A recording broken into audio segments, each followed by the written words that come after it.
હા શું ખાલી 1 રૂપિયામાં 10 પાણીપુરી ખાઈ જાવ? હાલ ખાઈ આવું. બનાવો તો ફટાફટ 1 રૂપિયાની 10 પાણીપુરી. હાલો બનાવી દઉં. આવી સ્કીમ તો આખા રાજકોટમાં ક્યાંય નથી. હાલ ને ખાઈ લો, આમે બુદ્ધિ વગરનો લાગે.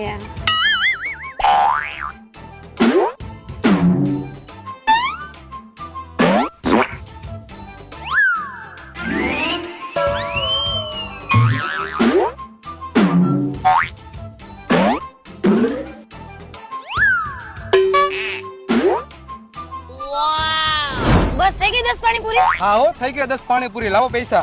આજે તો તમારી 10 પાણીપુરીનો 1 રૂપિયો. 1 રૂપિયો? હા 1 રૂપિયો. અહીંયા લખેલું તો હે 1 રૂપિયામાં 10 પાણીપુરી ખાઈ જાવ. અરે બુદ્ધિ વગર નહીં, પેલા તારી આંખો ખોલીને હરખો અહીંયા વાત. ખાલી 1 રૂપિયામાં 10 પાણીપુરી ખાઈ જાવ 1 મિનિટમાં. હા તો તે 2 મિનિટમાં 10 પાણીપુરી ખાધી છે. લાવ 10 પાણીપુરીના 100 રૂપિયા.